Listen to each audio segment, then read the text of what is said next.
So hello everyone. JCC Gurukul के सभी member वासियों की तरफ से आप सभी को जोहार अभिनंदन व्यक्त करते हैं।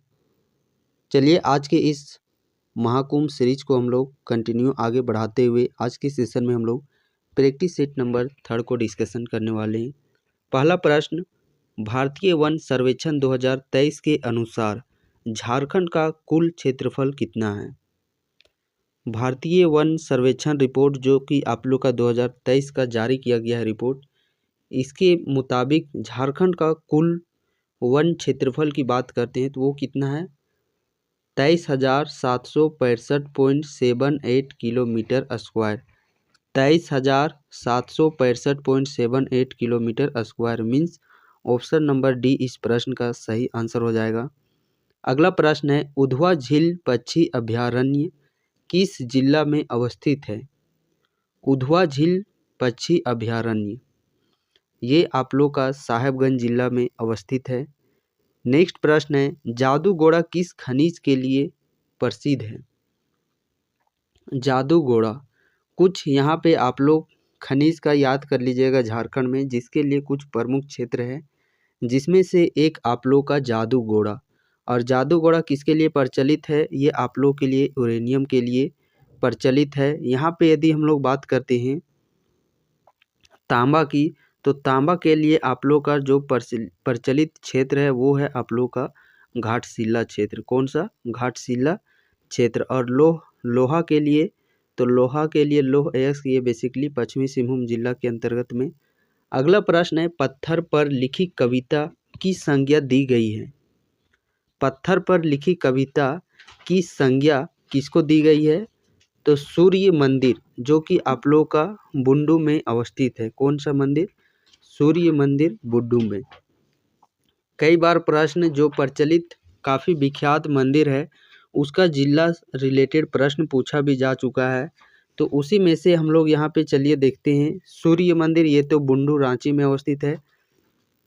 तपोवन मंदिर की बात करते हैं, तपोवन मंदिर ये आप लोग का देवघर में अवस्थित है। ठीक उसी प्रकार बैद्यनाथ मंदिर भी आप लोग का देवघर में ही अवस्थित है। और ये बैद्यनाथ मंदिर 51 शक्तिपीठों में से एक है। किसमें? 51 शक्तिपीठों में से एक है और 12 ज्योतिर्लिंगों में से यह एक मंदिर माना जाता है, बैद्यनाथ मंदिर। ये बैद्यनाथ मंदिर अंतिम संस्कार के लिए प्रचलित है। छिन्नमस्तिके मंदिर की बात करते हैं तो छिन्नमस्तिके मंदिर ये आप लोगों को रामगढ़ जिला में अवस्थित है, रजरप्पा नामक स्थान पर। ये छिन्नमस्तिके मंदिर वहीं अवस्थित है जहाँ पे दामोदर और भैरवी नदी का संगम होता है और उसी संगम में रजरप्पा जलप्रपात भी आप लोगों का नाम से जाना जाता है। अगला प्रश्न है, तेलियागढ़ किला किस पहाड़ी में अवस्थित है? तेलियागढ़ का किला, तो तेलियागढ़ का किला किस पहाड़ी में अवस्थित है? राजमहल पहाड़ी में यह अवस्थित है। अगला प्रश्न है, टूसू पर्व किस महीना में मनाया जाता है? और अभी का मंथ तो इसी का ही चल रहा है। टूसू पर्व की यदि हम लोग बात करते हैं तो टूसू पर्व आप लोगों का पौष महीना में मनाया जाता है। कौन सा महीना में? पौष महीना। मकर संक्रांति के आसपास ही ये टूसू पर्व आप लोग को मनाया जाता है। दामोदर नदी के क्षेत्र वाले इलाके में, ये रामगढ़, धनबाद, बोकारो इस इलाके में टूसू पर्व आप लोग को मनाया जाता है। यहाँ पे और मंथ जैसे कि चैत माह की बात करते हैं, कुछ मंथ बाद आप लोग का सरहुल पर्व जो फूलों का त्यौहार के नाम से जाना जाता है और आदिवासियों का सबसे ये प्रचलित त्यौहार है सरहुल पर्व, जिसमें कि साल वृक्ष जो सखुआ वृक्ष है उसके फूल की महत्ता होती है। फूलों का त्यौहार के नाम से भी आप लोग को जाना जाता है। ये चैत माह में मनाया जाता है। अगला प्रश्न है, आदिल शाह द्वितीय को किस नाम से जाना जाता है? आदिल शाह द्वितीय को झारखंडी सुल्तान के नाम से जाना जाता है। किस नाम से जाना जाता है? झारखंडी सुल्तान के नाम से जाना जाता है। नेक्स्ट प्रश्न है, झारखंड राज्य का सबसे उत्तरी जिला कौन सा है? सबसे उत्तरी जिला, इसी से कोरिलेट करके आप लोग को सारे जिला का नाम याद रखना है कि सबसे उत्तर में कौन सा जिला है, सबसे दक्षिण में, सबसे पूर्व में और सबसे पश्चिम में। यहाँ पे इस कदर यदि हम लोग झारखंड का मैप की आकृति हम लोग यहाँ पे ड्रॉ करते हैं तो ये रहा आप लोग का झारखंड की आकृति। तो यहाँ पे यदि हम लोग बात करते हैं कि सबसे उत्तर का प्रश्न में पूछा गया, उत्तर मीन्स सबसे इधर, नॉर्थ साइड ये हो गया उत्तर में। तो सबसे इधर में यहाँ पे जो आप लोग का अवस्थित है साहेबगंज जिला। तो झारखंड राज्य का सबसे उत्तरी जिला कौन सा है? साहेबगंज जिला इस प्रश्न का सही आंसर हो जाएगा। वही सबसे इधर हम लोग साउथ में बात करते हैं तो यहाँ पे जो हमारा पश्चिमी सिंहभूम जिला है, ये सबसे दक्षिण दिशा में यहाँ पे पश्चिमी सिंहभूम जिला हो जाएगा।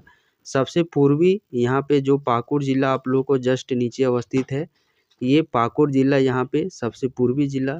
सबसे पश्चिमी जिला वो है गढ़वा जिला। अगला प्रश्न है, अंग्रेजों का सर्वप्रथम झारखंड में प्रवेश किस क्षेत्र में हुआ था? तो अंग्रेजों का सर्वप्रथम झारखंड में जो प्रवेश है वो सिंहभूम क्षेत्र से हुआ था। कब? 1767 ईस्वी में। झारखंड का सर्वाधिक गर्म कुंड सूर्य कुंड किस जिला में अवस्थित है? तो ये आप लोग का जो सूर्य कुंड है ये अवस्थित है हजारीबाग जिला में। कौन सा में? हजारीबाग जिला में यह अवस्थित है। नेक्स्ट प्रश्न है, सीतारामपुर डैम, पालना डैम, कसोदा डैम किस जिला में अवस्थित है? तो ये सभी आप लोग के सरायकेला खरसावां जिला में अवस्थित है। झारखंड के किस जिले में तोपचांची झील अवस्थित है? कौन सा झील? तोपचांची झील। तोपचांची झील ये आप लोग का धनबाद जिला में अवस्थित है। कोहबर चित्रकला किस समय बनाई जाती है? कोहबर चित्रकला किस समय बनाई जाती है? तो कोहबर को इसको पहले आप लोग तोड़िए। कोह मतलब होता है गुफा और वर मतलब होता है विवाहित जोड़ा। तो कोहबर विवाहित जोड़ा मीन्स ये विवाह के समय बनाई जाने वाली यह चित्रकला है। छोटा नागपुर के कौन आदिवासी नेता संविधान सभा के सदस्य थे? छोटा नागपुर के कौन आदिवासी नेता जो कि संविधान सभा के सदस्य बने थे?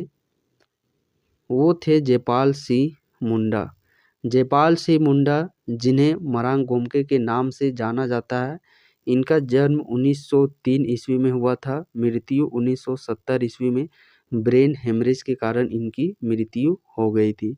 जयपाल सिंह मुंडा जो कि भारत को पहला ओलंपिक हॉकी में स्वर्ण पदक जिताने वाले, उस समय ये हॉकी टीम से ये कप्तान रहे थे 1928 ईस्वी में। कब? 1928 ईस्वी में। इनसे जुड़े हुई और प्रश्न, 1950 ईस्वी में जो झारखंड पार्टी का गठन किया गया था वो इन्हीं की अध्यक्षता में किया गया था। 1950 में झारखंड पार्टी जो कि आगे चल कर के 1963 ईस्वी में कांग्रेस में विलय हो गया। और इस झारखंड पार्टी का जो चिन्ह छाप था वो था मुर्गा चिन्ह, इसका छाप था। और ये बिहार विधानसभा में सर्वप्रथम 1952 ईस्वी में खड़ा हुआ, जिसमें कि 33 सीट झारखंड पार्टी के 33 यहाँ पे कैंडिडेट आप लोग के विधानसभा में चुने गए थे। तो इस तरीके से कुछ कोरिलेट प्रश्न आप लोग याद कीजिएगा। अगला प्रश्न है, टाना भगत आंदोलन की शुरुआत किसने की थी? टाना भगत आंदोलन की शुरुआत किसके द्वारा की गई? तो जतरा उरांव के द्वारा। और ये भी प्रश्न पूछा जाता है, टाना भगत आंदोलन में किसकी सक्रियता देखने को मिली थी, किस जनजाति का? तो टाना भगत उरांव। तो टाना भगत आंदोलन में यहाँ पे हम लोग बात करते हैं तो उरांव जनजाति यहाँ पे काफ़ी सक्रिय देखने को मिले थे टाना भगत आंदोलन में। और ये घटना है 1914 से लेकर के 1918 के बीच में ये आप लोगों का टाना भगत आंदोलन देखा गया था। तो चलिए आज के सेशन को हम लोग यहीं पे समाप्त करते हैं।